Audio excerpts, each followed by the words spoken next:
Right. I hope everyone is ready to start the public session of the NHS England board meeting. And before I go into the main agenda, and before Simon gives his report, I just wanted to say, on behalf of the whole board, Simon, and your whole team, that the way that the NHS has coped with the extraordinary pressures over the last 10 months, the way that it's contributed to the scientific sort of fight back against the virus, and now the way in which it has rolled out the vaccine program has been heroic. And I think when historians look back over the life of the NHS, they may well say that this may be the most difficult time, but also that it was actually their finest hour. And so I just wanted to say, how proud we are on the board to be part of this, and to thank you and your team. And I know that David Behan and Andrew Morris, who both have been in the health and social care world for all their working lives, would also like to say something as well. So David Behan. Yeah, thank you, David. And if I could just add to your comments of appreciation and gratitude and admiration for the way that NHS staff have operated, and also just pay tribute to the way that services at a local level and at a national level have collaborated. The list is not just between acute, community and primary, but social care staff, public health staff, wider local government staff, the voluntary and community sector staff who are playing such an important role in the vaccination programme, but also they're not called out very often. I'm very mindful of the contributions students are making to responding to the challenges of COVID and the vaccine, and the way that universities, who are key partners in the education of students, have also made that contribution. So I think what we've seen is real collaboration across the sectors in responding to these three challenges of responding to COVID, continuing to deliver services for those who require them, and now delivering the vaccination programme. And I think it's absolutely essential as we look forward over the next 12 months, we begin to take those lessons and build them into the way we move forward. But I think this is just a moment to pay tribute for some quite outstanding collaborative leadership and collaborative work which has been demonstrated nationally and locally. David, thank you. Thanks, David. And Andrew? You're on mute, Andrew. Thanks, David. I've been involved in the NHS for over 41 years. This has been an unprecedented response. It's brought the NHS together. It's ensured that we've done things very differently as part of our reaction to COVID. I think we've seen some fantastic leadership right across all of our organisations, but particularly from Simon and the team, and it's truly been an outstanding contribution. Without their input, I think the NHS would have been in a worse place, and more importantly, we wouldn't have been able to respond to patients in the way that we have done. So really great stuff. Thank you. Good. Thanks, Andrew. Right, moving on to the main agenda then. We have one apology for absence, that Ara Darzy's had to go off and do some, I think, clinical work at Imperial in St Mary's. Any declarations of interest that aren't already declared? No, and I think we can approve the minutes of the last board meeting at the end of November. So, Simon, on to you for your report, please. Okay, well, thank you, David and colleagues. And I think the first point to make is that this Saturday marks the 1-year anniversary of the World Health Organization declaring a public health emergency of international concern, the official beginning of the COVID pandemic, although we now know that actually it had been brewing for some months before that. And that same day, we put the NHS onto the highest level of national incident emergency, EPRR level 4. And frankly, the intensity and the relentlessness has continued ever since. And that, of course, has had a huge burden and pressure on services, particularly on our staff, but true for every family across the country. And frankly, matters have got worse since our last public board meeting for NHS England and NHS Improvement. The position in November, December and January is such that we've treated more severely ill coronavirus patients in hospital in those 3 months than we did in the entire 8 months preceding that, March through October. And today we've got just under 31,000 hospitalised coronavirus patients across the country. And it is a tribute, frankly, to the whole of the NHS that not only those coronavirus patients, but all the other patients that we're here to look after have continued to get support through this period. But let's not disguise the fact there clearly have been disruptive consequences as a result. I think the work that was done by the NHS during the course of summer and autumn to prepare for these increased pressures has paid dividends. There were essentially 5 aspects to that. Firstly, the investment that has been made in infrastructure and equipment. So 159 emergency departments getting capital investment, the procurement of additional critical care equipment and ventilators, the creation of the facilities in which we've been able to add 50% more critical care beds through surge capacity than was available to us at the start of the pandemic. So infrastructure clearly has been important.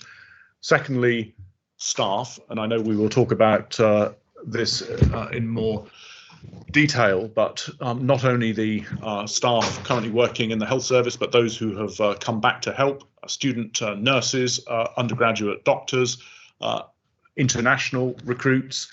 Actually, perhaps paradoxically, we've had the strongest staffing growth, the strongest increase in numbers of staff working in the health service over this past year than we've had in a decade.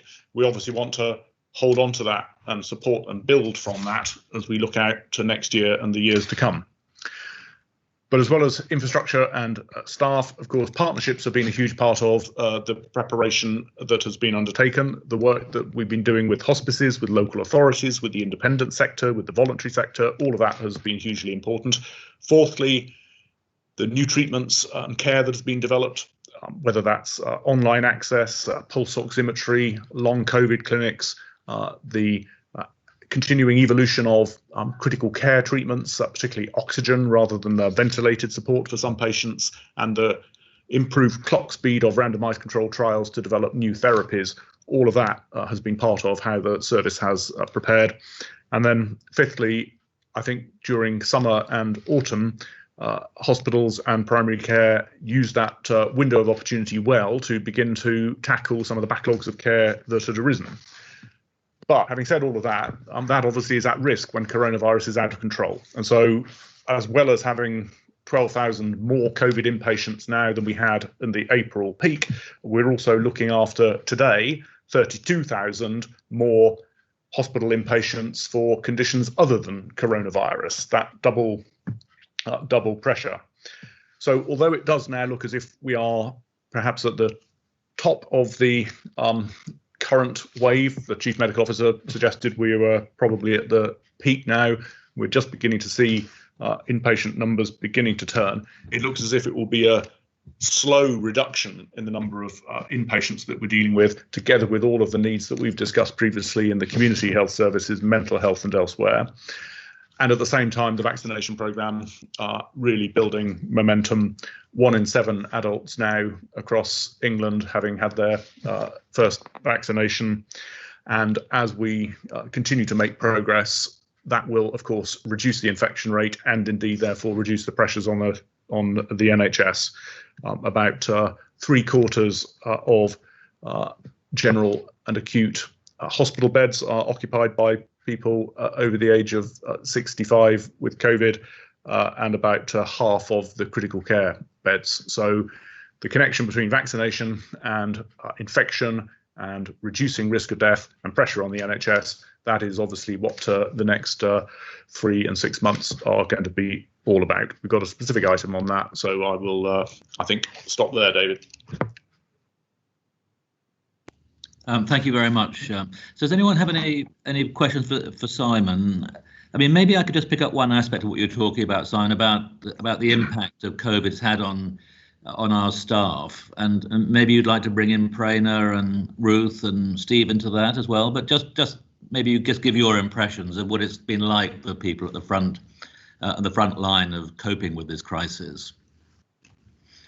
Well, in a sense, because we've been so open, and TV news crews have been in hospitals and other clinics up and down the country across the health service, including over the last several weeks. People can see that themselves. They can hear people describe very directly what it means to be providing care under these circumstances. Long shifts, fully togged in PPE, often dealing with very distressed relatives as well as incredibly sick patients. So it's not just the intensity, it's the relentlessness and the duration that I think has been taking its toll.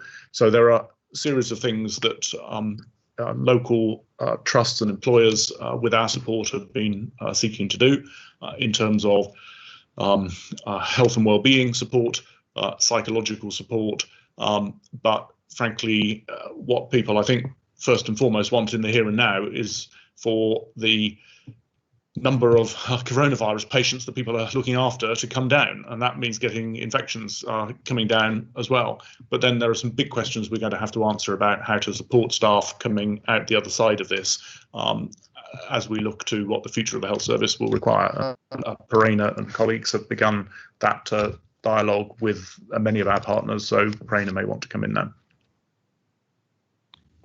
Prerna, would you like to add anything to what Simon has just said? Very briefly, thank you, David, and thank you, Simon. During the coronavirus, our focus for the workforce response has been on staff safety first and foremost. And in this context, I first of all want to say thank you to everybody who is who's responding every day to the pandemic. But it's really important that staff take up the vaccination, COVID vaccination offer when it comes to them. And that's currently our biggest focus for staff safety. So please do take that up. If you have any questions, there are lots of sources of information, especially through the HR teams in your organizations. The second is staff support. And again, the health and well-being offer has been accessed more than 620,000 times in the last 10 months. That's great, but we know that there's more need. So please do have a conversation with your teams and line managers about the support you need. And I think that's the message I wanted to give to our colleagues in the front line, especially, is about accessing the support that's there, not feeling guilty about it. Research has shown that healthcare professionals are the last to seek support because, of course, they are in the business of caring for everybody else. So our focus has been to shift that, and make it easy to access the help, but also continually remind people that the support is there when they need it. So staff support, staff safety, and then workforce supply, and getting more people into the NHS, because, of course, we know, as Simon has described, that the workload is very, very high at this moment. So workforce supply, there's a lot of interest in people joining the NHS, which is fantastic. And we want to make sure that we capitalize on that, not only in the immediate term, but in the medium to long term as well. And then just one word on recovery, which is it will be really important for all of us to process the last year, and I think most important for our NHS people. So we're working on the next phase of health and wellbeing support, which will focus on how individuals and teams and organizations can process the last year, but also get help for our colleagues who need it, some specialized support, some support for teams, and then the very important the importance of taking some rest and some leave. So options to be as flexible for employers as possible on annual leave, and the ability to plan around people taking some rest. So we are working with our clinical reference group, which also includes leaders from the military, from the WHO, who have experience in multiple emergencies around the world, and they are advising us on the recovery plans for our NHS people, which of course need to be balanced and must take into account the services that need to come back as well. Thank you, David. Thank you, Prerna. Ruth, did you want to add anything to that? Thank you, David. So it is relentless out there. and staff are working extraordinarily hard. And when I've been working my part shifts at my local hospital, when I've been visiting Norfolk and Norwich this week, it is truly tough. But it's also amazing just how flexible these teams are being. And it's not just one profession coming and working. We're seeing teams of multi-professional backgrounds working really well to step up to support their patients and their relatives. Whilst it's relentless, and Parayna is absolutely right, we need to carry on the focus of supporting staff and continue to that. I'm really grateful for those nurses from across the globe, 6,000 nurses from across the globe until the end of November have come to support us and become part of our work teams. And we're seeing over 1,000 a month come and support our NHS and be part of our longer NHS. Our third year students have come as well to support us, and I'm grateful for colleagues at HEE and our university colleagues, and particularly those third year students that are willing to step forward and be part of our teams. And finally, I guess, I really want to say thank you to those overseas nurses that have joined us, that have joined the temporary register. Over 952 have joined our temporary register since the 6th of January this year. And together, they're making a real difference to the frontline teams, whether that's in a mental health setting, critical care setting, wherever they are. I personally want to say a very big thank you to them all. Thank you, Ruth. And Steve, did you have a comment you'd like to make? Well, I think Simon, Parayna and Ruth have really said it, but I would add, of course, my thanks to all NHS staff for everything they've done, and of course all the volunteers and workers in other sectors, the teachers and schools that have been looking after the children of NHS staff while they've been at work. So I think NHS staff are really grateful for all the support they've had. It's been a really relentless year, as you've heard, and there are many tough months, unfortunately, still to come in this pandemic. I've been struck with how well everybody managed in the first wave in April and May, but then went into the waves we've seen this winter with trepidation, but still have risen to the task and have still adapted and worked flexibly in ways that Ruth has described. I think the final point I'd make is that I think maybe Simon has said at the start, we are still treating and seeing many more patients for conditions other than COVID as we are with patients with COVID. And I think staff are all also anxious and concerned to ensure that all patients get the treatment they need. And as we've seen disruption because of the pandemic, then there is anxiety too amongst staff for those patients who we need to get in and treat as quickly as possible. And it's only really by getting in control of the pandemic through the measures that are in place, but also the vaccination program, that we'll be able to get back quickly to managing all patients in exactly the way clinicians want to manage patients. Thanks very much, Steve. Simon, did you want to say anything else, or shall we move on to Amanda and Pauline? No, let's move on. I can pass the baton to Amanda. Amanda. Thank you very much indeed. So I think really just building on Simon's very helpful introduction, we've got a couple of papers here picking up a bit more on the particular operational performance of the NHS.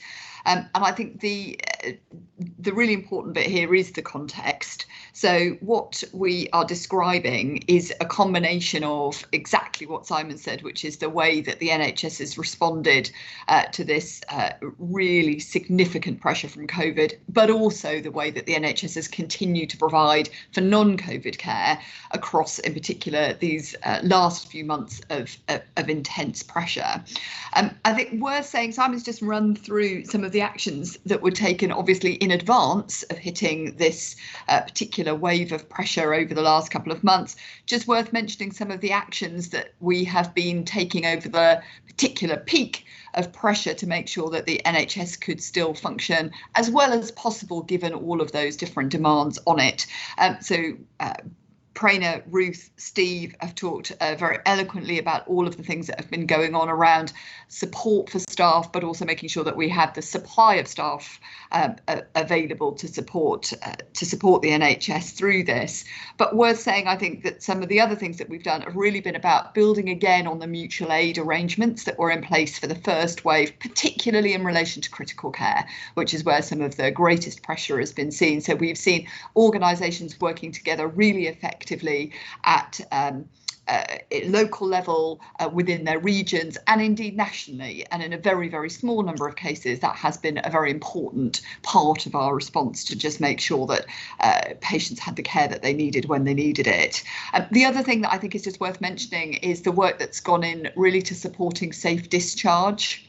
So we've had a combination again there of some of the things that started in the first wave, so the discharge to assess arrangements that were put in place then continuing through the year, but also, and again colleagues may want to say more about this, some of the new schemes, particularly around virtual wards, providing both step up and step down care, and those package of measures around discharge have really played a very important role in, I think, helping to get through these last couple of months, and that's been absolutely where the partnership with local government, social care, voluntary sector has also played an incredibly important role. If I may just say a word then just on the maintenance of non-COVID work. So we have seen, if we look back to the first wave, a much higher level of continued demand for urgent emergency care. The work that Pauline's been leading around the whole redesign and transformation of urgent emergency care, once again critical. So the increase in demand for 111 services, very much part of the planned response, so that we were as resilient as possible in giving people options to get access to care when they needed it, which didn't necessarily mean going to an A&E department, although of course more people have continued to go to A&E departments across the last couple of months. Again, Pauline might want to talk about this, but the publication of the what do we call it? It was the proposals that I think were, I'm just checking the date, 15th of December, the transformation of urgent emergency care models of care and measurement report, part again of that story about where we're going in the future to continue to have really resilient but modernised urgent emergency care services. Other things we've seen a real maintenance of the referrals, particularly around cancer care, and that's one of the things we worried about a lot earlier in the year, that patients weren't coming forward. So I think that's a real good news story, that people have felt able to continue to come forward through primary care to specialist diagnostic and treatment services. We did again write out just before Christmas to make sure that we published clear advice to the NHS on the prioritisation and maintenance of cancer services. And we've obviously also just published the recovery plan around cancer services, which was developed with a great deal of very helpful stakeholder input. So lots of activity now to make sure that we really are maintaining, and good news story again on the maintenance of day case activity, on diagnostics, but lots of work going on in partnership with the private sector, the independent sector, to make sure that we are prioritising access to urgent surgery, including cancer surgery, while the NHS is under this particular period of pressure at the moment. Final thing I just wanted to draw attention to, if I may, is mental health services. The mental health services have obviously maintained and remained open throughout the whole of the past year, and have focused on, again, finding different ways of being able to allow people to access them despite some of the pressures of the pandemic. But we have seen a significant increase in demand for mental health services after the first wave. We're expecting to see that again after this wave. And one of the things, therefore, that we're absolutely focused on is continuing to expand services as per our pre-existing long-term plan commitments. So that just remains a really kind of core part of the NHS's response, both now and as we look to the future. If I stop there, David, is that okay? I'm sure you'll want to bring in other colleagues to talk about any of those things and others. Thanks. Well, firstly, Pauline, is there any aspects of Amanda's report that you'd like to sort of go into a little bit more detail? So, David, I think most of the paper has been covered, but maybe just to highlight one or two things. I think, first of all, when we reflect back on this period, I think an enormous thanks to all of our staff who are involved and to all of the people who are supporting our staff in the NHS. But I think reflecting on what's been happening over the last few months, I see two very strong things happening. The first being the ongoing use of transformation, that even in the toughest of times, our staff have looked at how they can do things differently, how they can innovate, and how they can implement those initiatives. So, for example, in the paper, we've set out 111 first, and we've now got to a point where 28% of patients who contact 111 and who go to emergency departments have booked appointments. The COVID response service, the delivery of the capital schemes that Simon referred to earlier, the see and treat, hear and treat pilots, the adapt and adopt work across elective. But I think in addition to transformation, I think my other memory from this period will definitely be the spirit of collaboration, mutual aid and support that has existed throughout the NHS, that we really have been one NHS. And that's right across all of our operational areas of delivery, whether it's our ambulance services, critical care, elective care, and we've worked together across systems, across regions, and basically with a lot of support also from some national colleagues who've been involved in the overall work around critical care and some of our specialist commissioning services. So I think we've really worked together as a single family during this period. Thanks, Pauline. And Ian, for picking up the theme of the transformational work that's been going on throughout this period, it will be interesting for the board to have your thoughts on what you've done to treat more people outside hospital settings in particular and improve discharge arrangements. Amanda highlighted that there's been a really big focus on this over the past months, which has been, I think, more successful than in many previous years. I think a combination of different things, David and colleagues, including a number of new initiatives, COVID virtual wards, use of independent sector, use of hospices, hotels. I think the real trick is, as Pauline was saying, is how then we can maintain that as we begin to come out of this current wave. And that will be a major focus of my team. Give an idea, Ian, of how many, in terms of numbers of patients that would otherwise have been treated in hospital who are now being treated outside hospital. So if you look at the analysis we've done of the bed dividend from our discharge arrangements, including the discharge funding we have, is that it's a sustained benefit of at least 5,000 beds. And when you translate that into staff as well, that's more than 10,000 staff benefit. And that's something obviously we are desperately keen to hang on to. Thanks, Ian. Now I'm going to bring Wal. You have been encouraging the board all along to be focusing on the future. Have you got any comment you'd like to make? Well, I think it's really difficult in the midst of dealing with a huge crisis, and let's not forget this is the sort of as Simon and others have said, this is massively more impactful on staff than the first wave. But we've got to look to the future. We've got to think hard about what we can do to bake in some of the initiatives that have paid dividends. And Ian just mentioned one, which is absolutely critical. The bed dividend. There's been some really interesting and innovative methodologies which have applied that need to be focused on, so that actually when we come to winter 2021, we have that in the bank. Perena talked about staff and workforce, and that is without workforce we can't do anything. And they're tired. We've drained the social capital over the last 9 months, and we need to refill that. And from some of the work in the private sector where this has happened, this is not quite as acute, obviously, as the frontline NHS staff.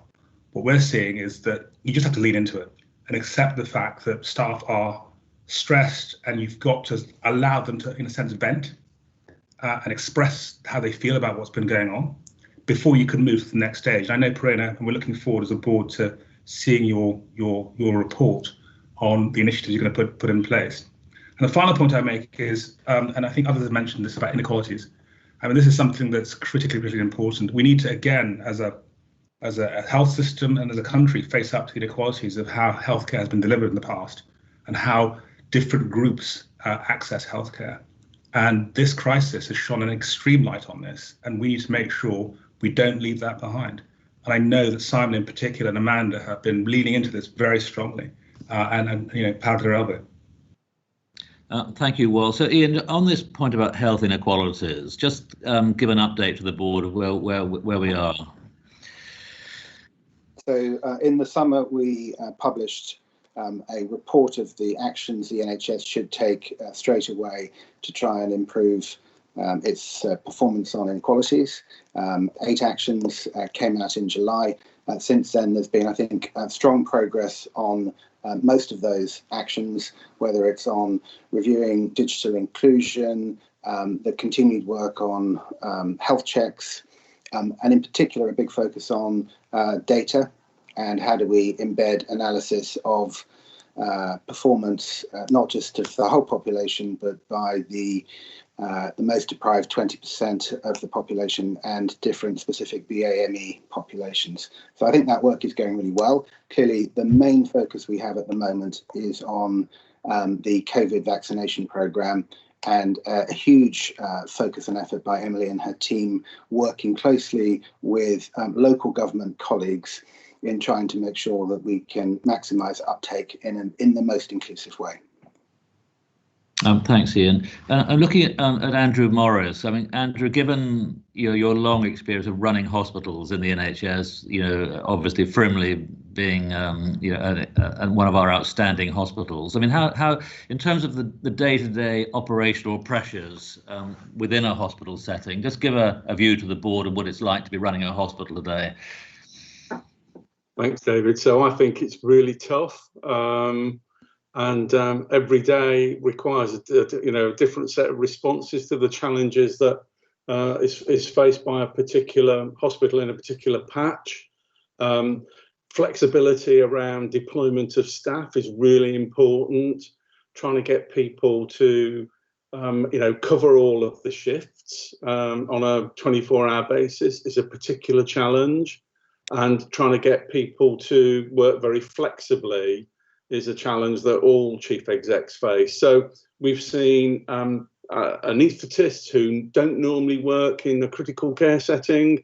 They've stepped up to the plate and covered more beds than they would normally do in their kind of day-to-day working life. General physicians doing a lot more than we've historically seen.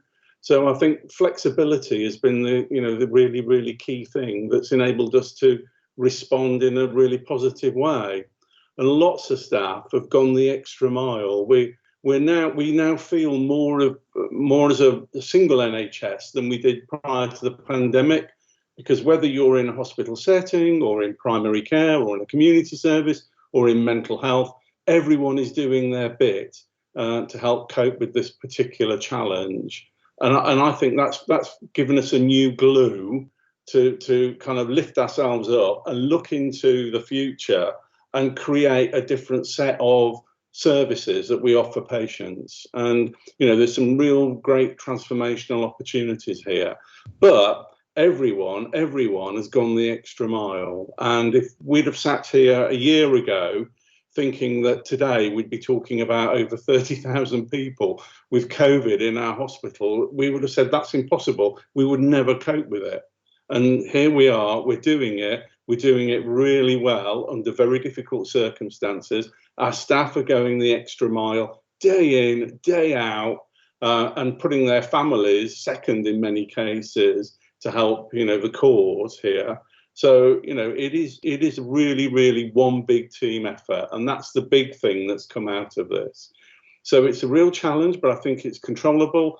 Our big task ahead of us is to bring on as many elective services as we can, give people a chance to, recover from all of this, so that they take time out, have a bit of a break. But we still need to carry on doing the cancer work, the priority 1, 2, and 3 activity that we've got as a kind of elective agenda going forward. So it's being managed really, really well, I think. But there are still some massive challenges ahead. And Andrew and actually Amanda, wearing your old hat as Chief Executive of the Gardens of Thomas's, you were very much involved in integrated care in South East London. And I know at Frimley as well, Andrew, you were very much at the forefront of setting up an integrated care system around Frimley. Do you think that the experience of the last 9 months has made the case even stronger for integrated care? Most definitely from my perspective. So some of the things around getting people out of hospital, avoiding people from coming into hospital in the first place, have really come to the forefront. And this is the focus of the new ICSs. And I'm sure they'll offer, a higher quality service to our patients. Not everyone needs to come into hospital. And every day as a chief exec, there'd be a proportion of patients, a very significant proportion of patients, where you'd scratch your head and think, well, why are they here? They don't need to be here. They don't need all of the technology that an acute hospital offers. They're better off at home being supported there or in another setting. And that's the thing that's come to the forefront here around different ways of working. And Amanda, do you agree with that largely? I 100% agree with that, and I think it's something we've heard really clearly, just to build on other people's comments, in terms of going forward out of the situation we're in now, really building on that sense of the NHS and partners as a single team, because that is the reality of how it's been over the last year. And that started, way back a year ago with some of the mutual aid, building on some of the relationships that already existed, and it has deepened and absolutely, fast tracked the development of some of those relationships and ways of working over the past year. And we absolutely have heard very clearly people don't want to go back, they want to go forward with that. And I think the one thing I would just add to Andrew's sort of very practical examples of where that matters is, as we think about right now how to maintain those, call them elective services, but let's be clear, these are people whose needs are real, they're not optional, and particularly when we're talking about some of our people who are in that more urgent category. Actually, we've got some great examples again of where coming together as systems to think about how you use, for example, the independent sector, or use some of, for example, again, the specialist skills that exist in some places and not others, how you manage a waiting list as a single waiting list across a geography, which really gets to the heart some of those inequalities discussions that we've been having and that Ian just touched on a moment ago. Those are, again, I think some of the ways that restoration and recovery will be best managed as we go forward as a collective endeavour, rather than going back to the idea of, not that we've been there for some, I should say, considerable time, but the idea that any part of the NHS stands alone. Thank you very much, Amanda. So, Julian, the finance report, please. So, look, on the published paper, it shows that to the end of November, we are spending over and above what otherwise would have been, the sort of original LTP mandate, £9.7 billion. That is basically consistent with the trend we've seen through this year as we've dealt with the impacts of COVID, the extra capacity we've had to buy, the financial arrangements actually for the discharge scheme that was just being discussed earlier, as well as the loss of income to the NHS that's happened as a result of COVID. In the detail underneath, expenditure is slightly higher. That's because we've clearly done a lot more activity as we have gone through September, October, November, whilst non-NHS income has recovered a bit over those 3 months.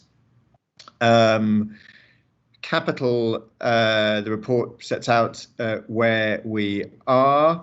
There is a normal hockey stick effect in the NHS that we are still expecting to see in terms of spend, notwithstanding actually some of the issues the NHS is grappling with as a result of COVID, as people complete some of the investment we are putting into mental health dorms, A&E, critical infrastructure, some of our oxygen supplies, and numerous other things. So I don't think there's much more to be said at this point, David.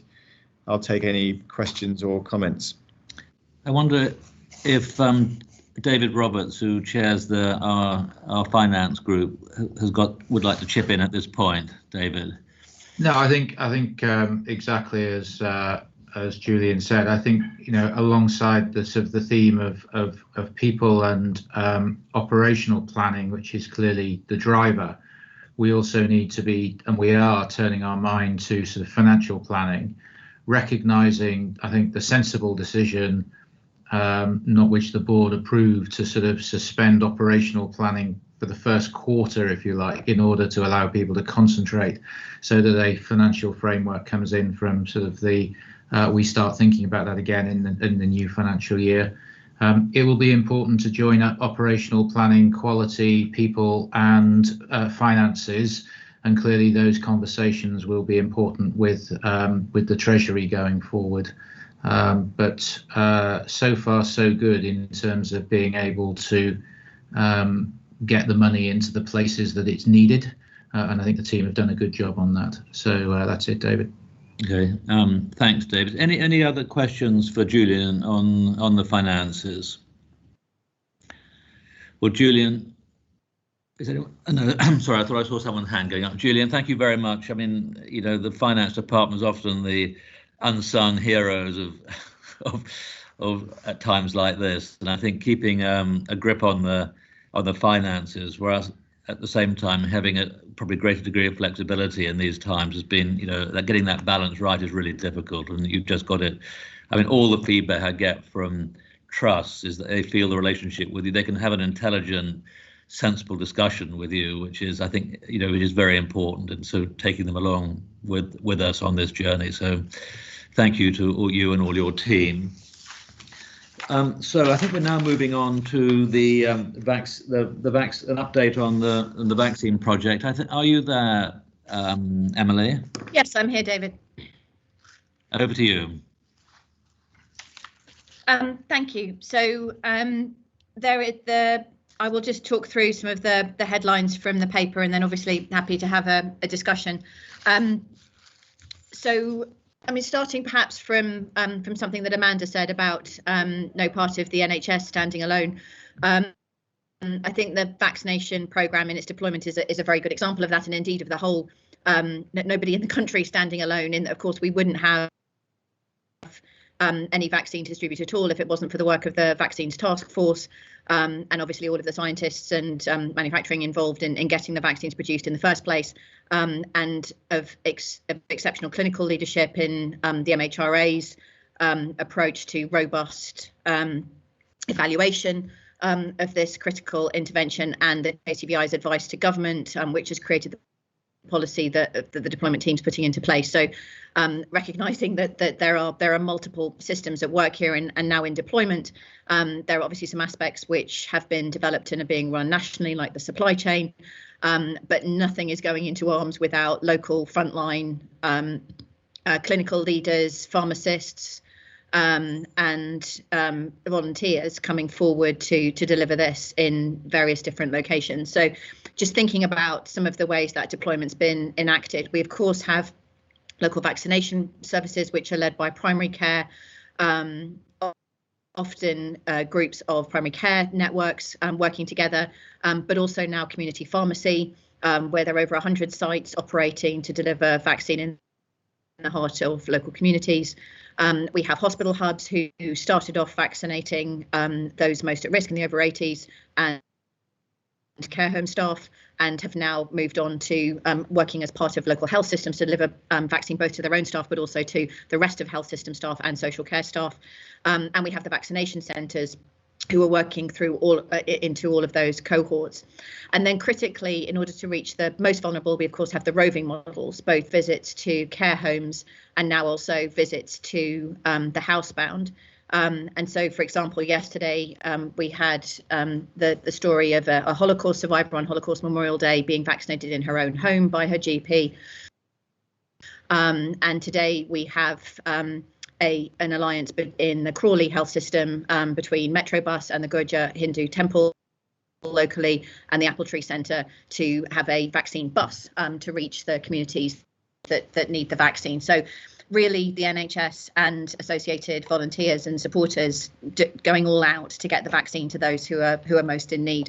Clearly recognising Ian's comment, you know, that's never going to be enough. We have to constantly keep looking at who we're reaching and making sure that we work closely with local government, as Ian mentioned, to get to communities who may be more reluctant to come forward, but doing everything we can to make access not the issue, and working with communities directly, and particularly with local government, as I said, to make sure people get the vaccine, people to come forward for the vaccine when it's offered to them. So at the moment, we have sufficient capacity to deliver the vaccine that arrives in the country each week, and multiple teams, as I've mentioned, getting together to make sure that happens, using both existing IT systems and the newly developed national booking system, to make sure people get timely invitations and can come in and receive the vaccination in a planned way, in the sequence directed by the policy advised by JCVI to the government, and getting to the most vulnerable first. And the statistics being published externally every day shows that we're making really good progress towards reaching all of those in cohorts 1 to 4 with an offer of vaccination by the target set by the Prime Minister on the 15th of February. So with a particular call out to the local directors of public health, who are working very closely through the local government link to get to their local communities, making sure, so that's sort of where we're at. Obviously, beyond the 15th of February, we need to continue vaccinating the cohorts laid out by the JCVI. So all those over 50, including those who are vulnerable under 50, who are in cohort 6. And we also need to plan ahead to make sure we think beyond the capacity that we need right now into the capacity to reach those beyond the current deployment plan set by the government. And make sure we've got a plan for that, and for also next winter, working closely with the flu programme to make sure we make the most of the vaccine infrastructure that's been established. Thank you, Emily. Well, it's been a remarkable achievement what you've done over the last, 2 months anyway. It's been absolutely phenomenal. So many congratulations to you and your team. I wonder if I just bring in Wal. You've raised issues before about access to people from BAME communities and minority ethnic communities around the country. Do you just want to explore that a little bit? Yeah, I mean, just to comment, this is with my other hat on. I chair the Guys and Thomas's charity, which is based in Lambeth and Southwark, and has the particular advantage of being rooted in a local system. And so we get to try out lots of things at a very granular level, some of which can then be exported out and copied across the rest of the system. And we've been doing quite a lot of work on vaccine hesitancy and trying to understand at a very, very sort of street by street level, what is it within some BAME communities that means they will not necessarily take on board the messages being delivered. And it's a very nuanced debate, and it's actually sort of quite involved. But things like trust are a big issue, and not just of national issues, but of local systems, which is a bit disappointing. And again, they're bringing up issues around who is best placed to deliver the message about why it's safe. And I caution from this experience that if I call them celebrity endorsers, work up to a point, but not necessarily the full point. And then, of course, it's the message around the young, and them feeling, actually, I'm okay, this is not worth the risk. And then other subsidiary issues like speed of delivery, etc., so speed of creation of the vaccine, etc. So we've got quite a challenge here. And I know, Emily, you're totally focused on this area, as well as many others. But we're going to have to think very hard about the way we respond and really lean into those some cases, very valid issues, because let's be honest, the health system has not necessarily been a friend to many communities, and we just need to make sure we listen, hear those concerns, and make sure we sort of can get them to a place where they want to get vaccinated and are vaccinated. Otherwise, some of the work we're doing will be for naught. Shall I come in on that, David? Please, yeah. And the first thing I wanted to say is I'm really grateful for your sort of thanks and praise, and I know the other board members have said other times. I do want to keep emphasising, this is a massive team effort, right? And I really appreciate the thanks, but I want to make sure the thanks are going to this extraordinary network of people who are making this happen, some of whom are very visible and some of whom are much less visible. So recognising, I think, that the strength of the marshalling call of obviously this public health crisis, and also the way the NHS is able to mobilise to deliver something this challenging. So I'm not saying no thank you, I'm just saying I really need that that praise and recognition spread around all of the people who are involved, because it's a lot. So just on Wal's point, the as you say, absolutely critical issue. You know, there is a health inequalities team, equalities team actually embedded in the programme with a committee that is very cross-agency, involving the Director of Public Health, obviously, the Cabinet Office, the other government equalities groups, local leaders and faith leaders, and the government, the NHS Observatory on Race Equality, for example. So really trying to draw those stakeholders together. I think there are two parts to this, aren't there? One is the offer, and in the deployment programme, we are absolutely making sure that the offer is universal and that there is nothing that stands in the way of somebody being offered a vaccine, including over the last few weeks, making sure we have a resolution to the challenge of people who don't have an NHS number and how they access the vaccine. And then the other point is the one that you raised, which is about acceptance and coming forward when you are offered. And that's where, you know, we're working, as we described, super closely with the local authorities and with local directors of public health, who already do this work every day in other vaccine programs, in other public health initiatives, because they have knowledge, resources, local connections, relationships, which it's not right for the NHS to arbitrate, right? So we need to equip them to do what they need to do, but we need to some extent free them up to do that. And I think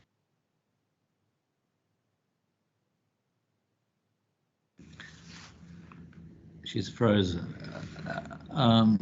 Emily's frozen on my screen. Is she frozen on everybody? Oh, she's off again. Sorry, Emily, you're back again. There's something about the Wi-Fi that I need to do something about. Sorry. I was just saying, I don't know where I froze. It might be when Wal started frowning, which I could see, but you obviously couldn't see me, to say that the additional, I think I was on the additional funding that was announced yesterday by MHCLG, going directly to local government to fund work on vaccine acceptance and to address vaccine hesitancy, I think will be a critical part of this. So that's not obviously directly controlled by the vaccine deployment programme. That's an initiative to make sure the deployment programme can reach the communities it needs.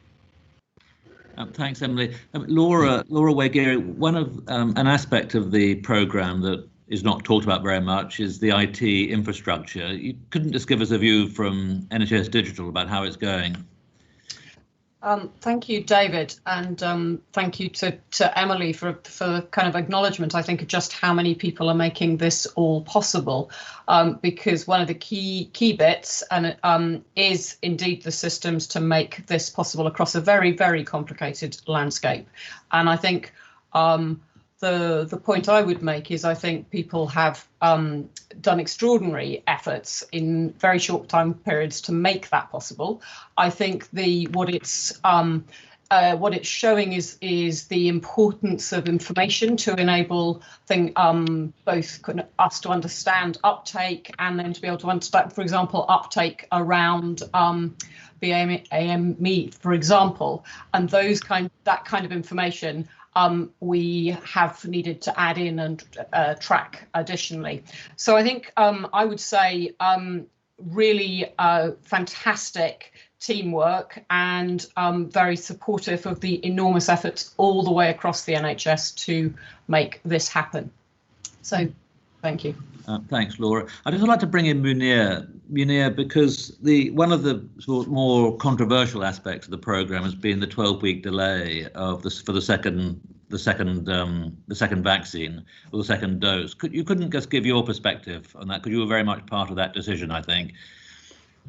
So we have had a look at the data that was provided by the companies through the trials, and the predominant impact of the vaccine of the first dose it gives you a large amount of immunity. The second dose adds a bit of more immunity, but which provides you with longer term protection from the infection. So it's felt that by extending the interval between the first and second dose to 12 weeks would provide the immunity that's needed to prevent infections, but also would allow more people to be able to get the vaccine given the supply issues. So I think the overall impact of this will be that we will save more lives and protect many more people through this kind of process. Thank you, Munir. Simon, you wanted to come in on this, I think. Thank you, David. It was actually just on the data question and tracking uptake in response to Wol's very powerful intervention. First thing to say is that national data are now being published weekly on the breakdown of uptake, including by race and ethnicity. This afternoon will be the first of the weekly national publications. But more importantly, at a much more local level, those data split into 16 different categories are available to local authorities and to directors of public health, and what data at a much more granular level of about sort of 7,000 population, so sort of close to ward level, is also now regularly flowing twice weekly to directors of public health, and they've obviously got a crucial role in helping respond to some of these inequalities. The job of the vaccines programme, Emily's programme, is to make sure that the equal and accessible offer is made to everybody, and then we've got to work with partners locally, strong role for faith groups, for community groups, for local government to get that uptake. But I think just one final word of caution, it is not, I don't think, very sensible to talk about so-called BAME uptake as if it were a single explanatory category, because quite frankly, when you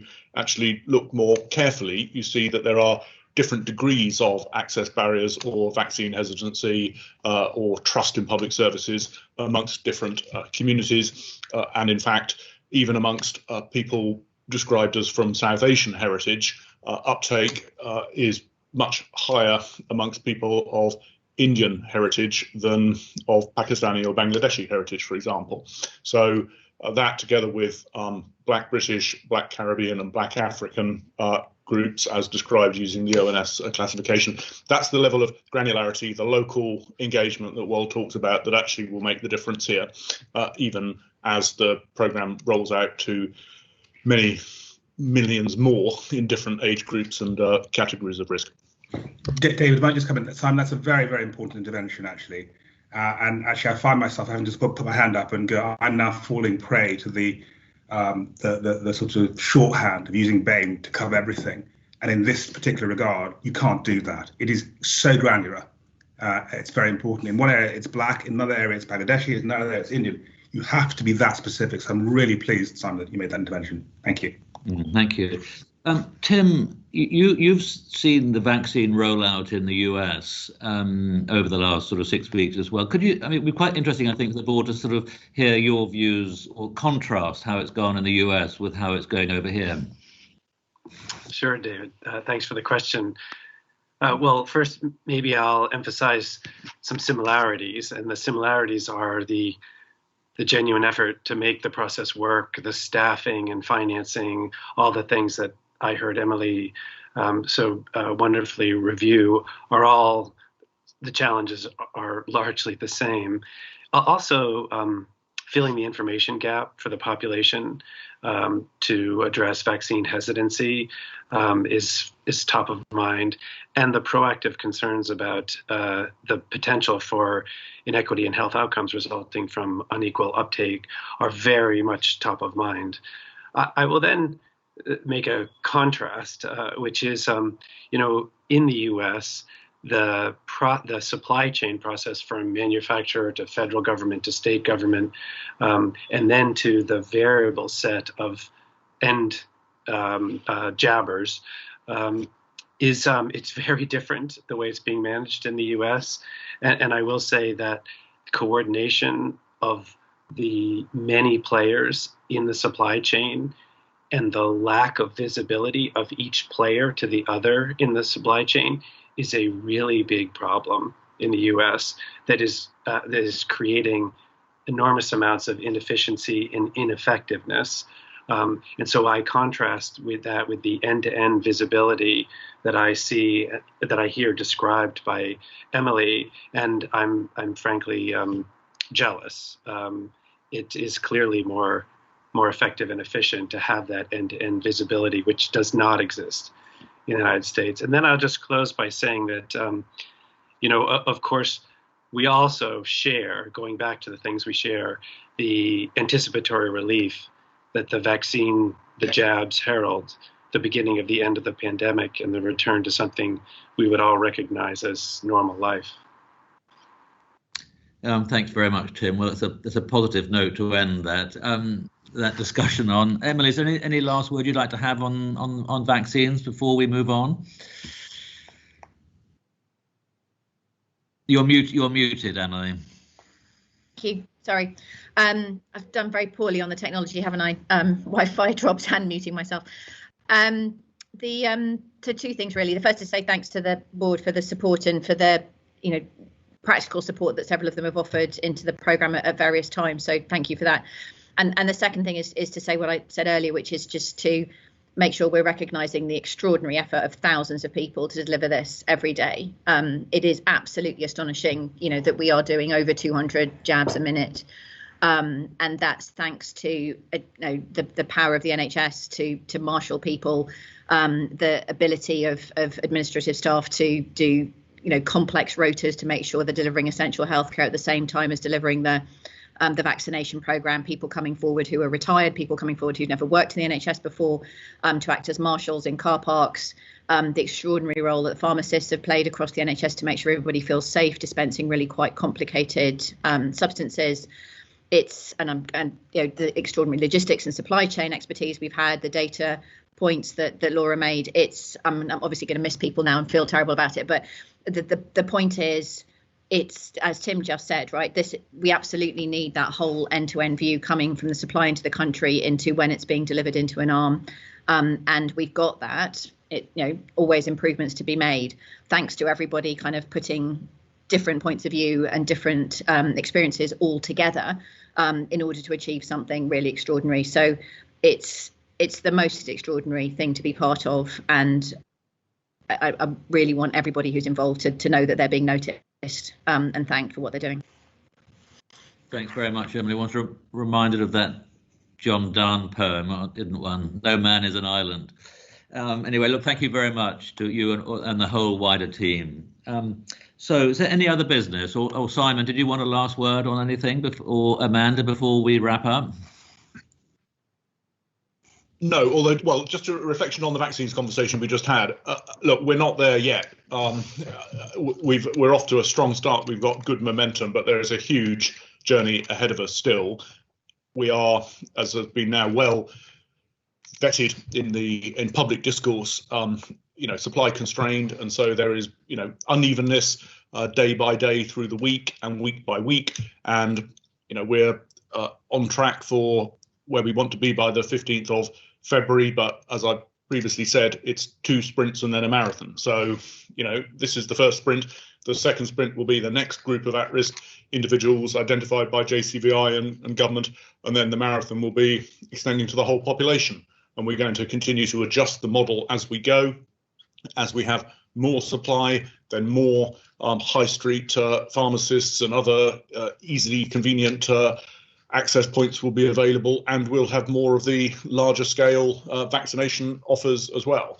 But for right now, about 3/4 of the vaccines that have been delivered through primary care, through GP-led primary care networks, doing a fantastic job, very effective at appropriately targeting where those vaccines need to be, with fair allocation across the country. And this is obviously, as we make these weekly adjustments, just a final point to underline for the avoidance of doubt, everybody in the country will have the same opportunity in the risk groups to be offered the vaccine, and it doesn't matter whether you're in the north, the south, the east or the west, and indeed it doesn't matter where you are in the United Kingdom. The vaccine supply available to the country is being fairly divvied up between Scotland and Wales and England and Northern Ireland.